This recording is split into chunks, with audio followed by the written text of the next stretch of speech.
Bonjour chers élèves, je suis heureux de vous retrouver encore une fois pour une nouvelle leçon.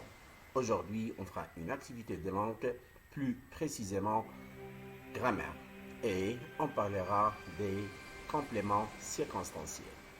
Mais avant cela, faisons d'abord un petit rappel. Vous savez bien que le mot français a une nature et peut avoir une fonction, et cette fonction peut varier selon sa place dans la phrase. D'abord, qu'est-ce que la nature d'un mot? Tout simplement, les mots sont classés en différentes catégories. Verbe, nom, adjectif, adverbe, et je crois qu'on en a parlé quand on a parlé des classes grammaticales. Vous savez très bien qu'on classe les mots en mots variables et mots invariables. Connaître la catégorie d'un mot, c'est pouvoir en dire sa nature. On dit aussi sa classe grammaticale. Prenons l'exemple suivant. Quel livre veux-tu? Une phrase qui est faite d'un certain nombre de mots. Quel, c'est un déterminant. Livre, c'est un nom. Veux, c'est un verbe. Tu, c'est un pronom. Maintenant, qu'est-ce que la fonction d'un mot? Chaque mot ou chaque groupe de mots employés dans une phrase a un rôle bien précis. On appelle ce rôle sa fonction. Un petit exemple, les enfants ramassent des bolets. Les bolets sont des champignons. Les enfants, ce groupe de mots effectue l'action exprimée par le verbe. Sa fonction est donc sujet du verbe ramasse. Prenons des bolets. Ce groupe de mots indique l'objet sur lequel se fait l'action exprimée par le verbe. Sa fonction est donc COD. Sujet, complément, attribut, épithète sont des fonctions que nous avons déjà étudiées. Aujourd'hui, nous allons focaliser notre travail sur le complément, mais pas tous les compléments. On fait un petit rappel du déjà vu. D'abord, le complément. Déjà dans le mot complément, on entend compléter. Il y a le complément du verbe. Et les compléments du verbe sont des compléments essentiels. Le COD, le COI, le COS. Les enfants ramassent des bolets. Des bolets, c'est un complément du verbe ramasse. On ne peut ni le supprimer, ni le déplacer. C'est un complément essentiel. Puis, nous avons vu le complément du nom. Tout simplement, c'est le CDN. La voiture de mon père est rouge. De mon père complète le nom voiture. Il n'est pas essentiel, on peut toutefois dire la voiture est rouge. Et aujourd'hui, on va parler d'un autre complément qui est bien le complément de la phrase. Tout simplement, c'est le complément circonstanciel. On écrit en abrégé CC. Commençons par des définitions. Le complément circonstanciel est une fonction. C'est un mot ou un groupe de mots qui indique la circonstance dans laquelle se réalise l'action exprimée par le verbe. Il ne doit pas être confondu avec les autres compléments du verbe, le COD, le COI ou bien le COS. En effet, le complément circonstanciel peut être supprimé sans modifier le sens de la phrase. Au contraire, des compléments d'objet qui peuvent le modifier. Alors, si on supprime le complément d'objet, la phrase perd sa construction grammaticale dans la majorité des cas. La circonstance. Qu'est-ce qu'une circonstance? Ou bien, quelles sont les circonstances les plus fréquentes? 1. Le lieu. Pour trouver le complément circonstanciel de lieu, on pose la question par où. Le lion dévorait sa proie. Où?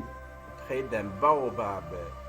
Donc, près d'un baobab est un groupe de mots qui nous donne une indication sur le lieu où se déroule l'action de dévorer la proie.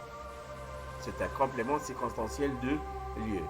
Deuxième circonstance, le temps. La question se pose grâce au mot interrogatif quand. L'été prochain, nous voyagerons en France. Quand voyagerons-nous en France? La réponse, l'été prochain.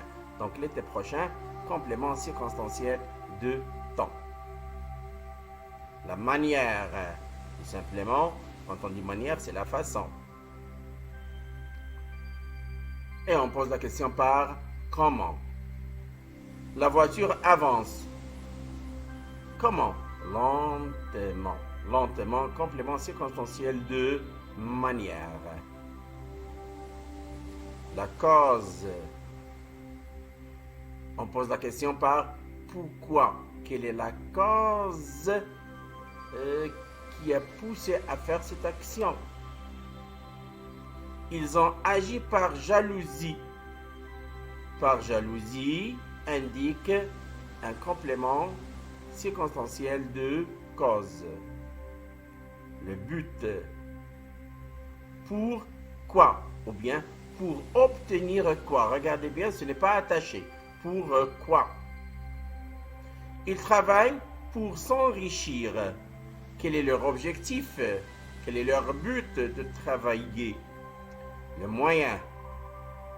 Avec quoi? Avec quel moyen? Il frappe à la porte. Avec sa canne. Avec sa canne, c'est un complément circonstanciel de moyen. Avec quoi? Il existe d'autres circonstances que vous allez voir après. Par exemple, la conséquence, la condition, l'opposition et bien d'autres.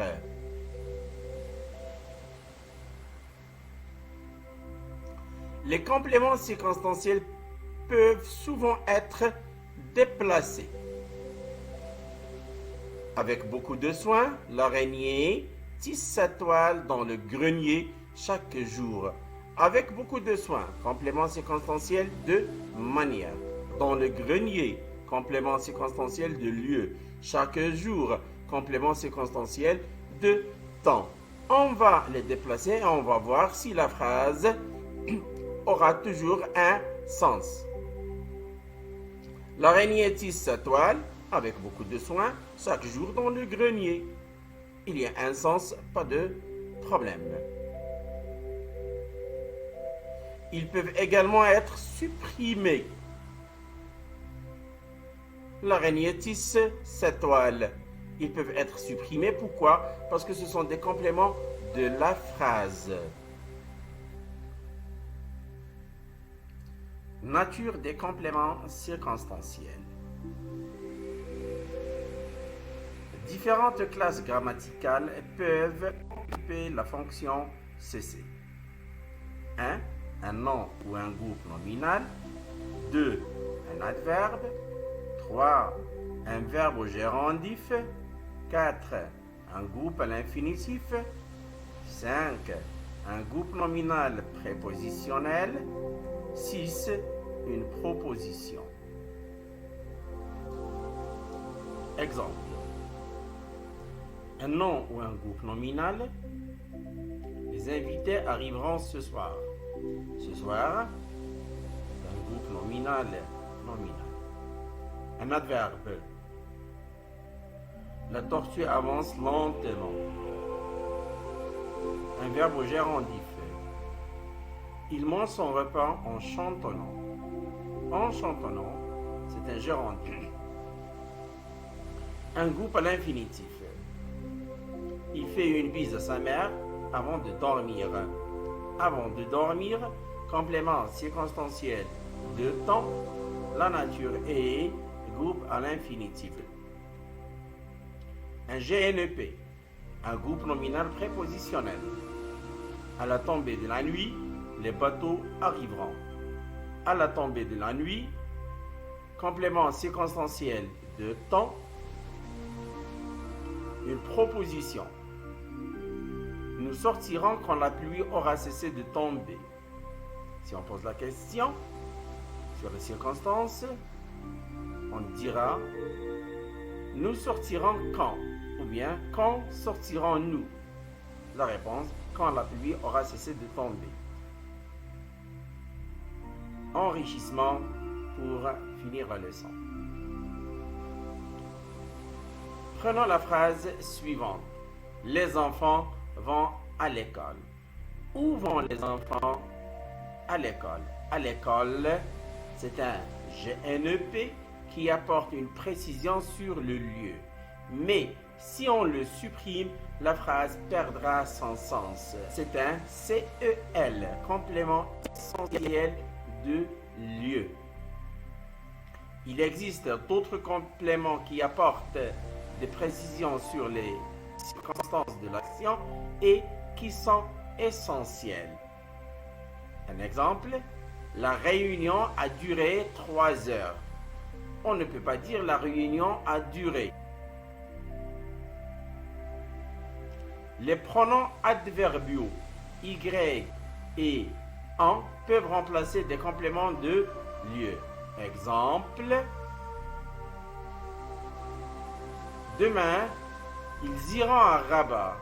Ils s'y rendront en voiture. Regardez bien, Y, il remplace à Rabat et on ne peut pas le supprimer. C'est un complément essentiel de lieu. La nature, c'est quoi? C'est un pronom adverbial. Merci de m'avoir suivi. Je vous donne rendez-vous pour une nouvelle leçon. Prenez très bien soin de vous et à très bientôt.